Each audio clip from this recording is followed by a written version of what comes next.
Hey y'all, and welcome to day 150 of my DDPY life change thing. So super exciting day. I wanted to just kind of give a little recap of everything that's happened over the last 150 days and kind of state of affairs during this whole Corona lockdown situation. So let's just jump right on in. Okay, so far I've lost about 60 pounds. I say about because my weight is kind of doing this a lot lately. But I've managed to lose 17 pounds during quarantine. And again, about because it keeps fluctuating. I've been able to stay on point with exercising pretty much every day. In fact, I've been doing 2 workouts a day throughout the month of May, and that's been going really, really well. Have seen lots of progress already, and I'll share that later on. But yeah, so I've lost about 17 pounds during quarantine, which brings me to around 60 for the total 150 days. I've lost, let's see, about 10 inches off my chest, 10 inches off my waist, and 9 inches off of my hips so far. Like I said, exercise, I've been able to be super consistent with that, and I've seen lots of progress, but food has been a challenge.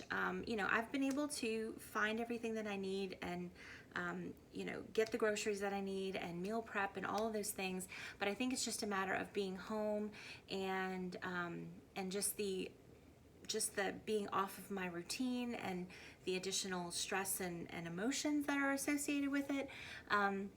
My food choices have varied from day to day. I know, you know, I'm eating more than if I were to be bringing my lunch to work, for example. And I'm eating more frequently because I'm home and the refrigerator is right there, you know, that sort of thing. But otherwise, you know, I'd like to be further along, but I'm really, the fact that I've continued to lose throughout this time, despite being inconsistent with my food choices, makes me really happy. Let's see.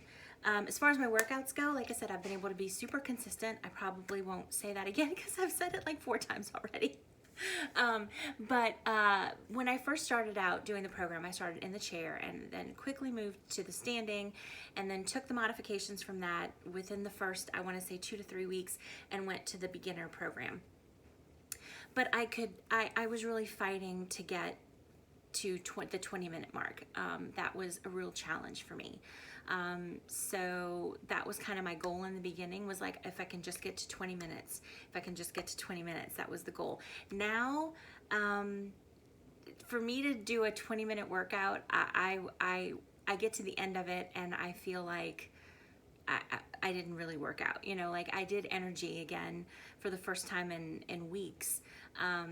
And that's like 20 something minutes, 23, 24 minutes. And I needed more, like I was not ready to be done. So I'm routinely, almost daily, doing workouts between 45 minutes and an hour. And then I'm also doing 2 workouts. So some days I do 2 workouts of that duration, and some days I do one that length and a shorter one. But yeah, like I can get through a 45 to 60 minute workout and not be constantly thinking, oh, when is this going to be over, you know, which is amazing. Again, like I said, I started in the chair, moved to standing, and then went to beginner, but I was heavily modified for a lot of it. I couldn't do hold in plank. I couldn't even modified on my knees. I couldn't hold in plank. I couldn't do a twisting lunge without the chair. I couldn't do down dog. I couldn't do anything that required me to get down on my knees. So like getting into safety zone, that didn't happen. Cobra didn't happen. Those sorts of things. Like I was heavily modified in the beginning. I went to totally the mat like in February, I want to say, maybe like mid to late February. And now the only things that I'm modifying are push-ups. I am on my knees, and I've been staying in plank for that. But just a couple of days ago, I actually did 1.5 push-ups. And that sounds like nothing, but for me, it was a big deal, like that I could actually like go down and push myself back up. So I did 1.5 of those. And but that's progress, and I'm gonna build on that, so that's exciting. For twisting lunge, I have to modify on one side. For standing split, I have to modify on one side. For any of the broken moves, which requires you to balance on one of your knees, I can do it okay on my left knee, but on my right knee, I can't. So I modify. I go into bow and arrow, which you're on both of your knees and your hands are in the air. So I go into that for that side of any of the broken moves. Let's see, can opener. I can do it on one side. And I'm still afraid of down dog for some reason. Like I get up and I put my hands in the spot and I'm thinking I've got to like will myself to push myself back, and I just get really apprehensive about it. But when I decide not to be afraid, I just pop right into it, and it's an amazing feeling. So when I did my 100-day video, I had a couple of goals that I had set that I wanted to progress in by this point. And those goals were to have my hands on the mat for twisted lunge. I can do that on one side. I can do it on the left side. No, the right side, but not the left side. But I can do it on the left side with a block. So that's progress. I don't need the chair. For can opener, I can do it on the left side. My right knee will not let me do that yet. So that's just kind of where it is, but I'm excited that I can do it on the left side. And for my split, that was another goal, that I wanted to be able to do a split. I'm like 98% there. Like my legs are in the right place, but I can't be sitting fully upright when I'm in that position. I've still got to be bracing myself on the ground. So I'm so close though. So I'm really, really excited about that. And then the other goal that I had was that I wanted to be able to sweep my leg through. So when you're in down dog and then you go into three-legged dog, you lift one leg up in the back and then you sweep it through into a lunge position. I can't do that. My belly's just in the way. So that's going to carry over to the goals for the next time. I want to be able to, in addition to that, I want to be able to recreate a picture that my dad took of me when I was probably like 11 or 12 years old, and I did a split and my arms were in the air and I had a big smile on face. I think I was blowing a bubble. I had gum, and I want to be able to recreate that picture. So that's my next goal. And I want to be able to have my hands on the mat for twisting lunge on both sides. So I'm working on that.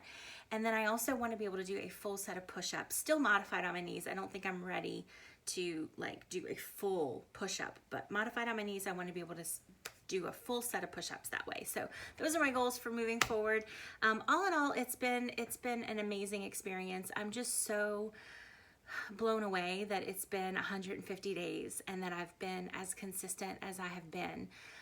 One thing that I've been kind of fighting with was just the discouragement over this last kind of half of this period. So like the last 2 to 3 months, losing weight has been really, really hard. And that just kind of reinforced to me the importance of nutrition in this whole thing. And I shared this in another video, I just really need to take stock every day and realize that, 80 to 90% of this is what I put in my mouth. And I could kill myself on the mat, but if I make a food choice that goes contrary to my goals, then I'm gonna see the consequences of that. And if I don't want to, then I need to be more mindful of those choices. And balancing that with not getting obsessive about it and not totally restricting myself, just being able to be normal, whatever that is with food. So it is kind of a tightrope mental game, that you have to play with yourself and kind of find that balance of making wise choices that help me to accomplish my goals as opposed to sabotaging my goals, while also not turning into like this food Nazi who has to have everything portioned out and weighed and never eats anything fun that other people eat. So still trying to figure that out, but that's definitely overall my biggest goal, is just to have a more balanced relationship with food, and to not not let it be such an emotional factor for me. Yeah, so I definitely see improvements though, y'all, because like I used to go get a jar of cheese dip, like the big jar of cheese dip, and a full-size bag of tortilla chips, and that would be like snack after dinner, the entire thing in many instances, 2 to 3 times a week. I've only had chips and queso, twice, I want to say, maybe 3 times during this whole, since I started back in December. And when I did, most of the time, there was one time where I got some from a restaurant and it was a larger portion, but the other 2 times I think it was just like a little small personal size queso. So it was a very, I indulged, but it was in a very controlled kind of way, so that I couldn't go overboard with it. And so that was a good lesson for me to learn, like that I can have this and I can enjoy it without stuffing myself, you know. So, but to go from having it, you know, multiple times a week and like overindulging every time to a few times over the course of, you know, 4 months or so, like 5 months, that's amazing, you know. And there's so many other things that I can point to, like habits that I had, you know, like napping for hours on Saturdays, multiple naps on Saturdays. I don't do that anymore. You know, going to food when I'm feeling emotional. That's definitely happened, but it's not the norm for me. So normally I've done a few other things first, and then, you know, I just get tired of fighting the cravings, so I go ahead and give in. But yeah, it's been an awesome journey. It's been harder than any other time before, but I think that is because I'm doing so much of the mental and the heart work to actually change through this process and not just modify behavior to get a result, if that makes any sense. Like I'm changing as a person, and that is harder to do than just following a program for a period of time and kind of tricking your body into losing weight, you know? So yeah. It's been good. It's been good. It's been hard, but it's been really, really good. And I'm really, really grateful. You know, I've said this before. I prayed for this back in like late October, early November. And I'm believing that this is the time. This is when it happens for real. And this is when it happens for lasting, you know, like this is the time it's going to take. And I think that the fact that, you know, I'm also doing a lot of the mental and emotional work along with changing my diet and working out regularly, like that's going to make all the difference. So anyway, I'm going to stop talking now. If you hung out with me throughout this whole time, thank you. At least it was shorter than my last video, so there's that. I really appreciate everybody who has followed my journey and has been super, super supportive. Like, y'all just don't even know how much it blows me away when complete strangers reach out to me and say that they're cheering me on, or that they're, you know, they're happy for me, or even that, you know, they've decided to give this a try themselves because they saw, you know, something that I said or posted or whatever. Like that just blows my mind every single time. And it helps, it really helps on the days when I don't wanna, you know, it helps me to be like, okay, come on, Tina, get up, let's go, let's do this. Come on, you got this. You know? So thank y'all so much. I really, really, really appreciate it. And yeah, that's all I have to say. I'm gonna stop talking now, and I guess I'll see y'all next time.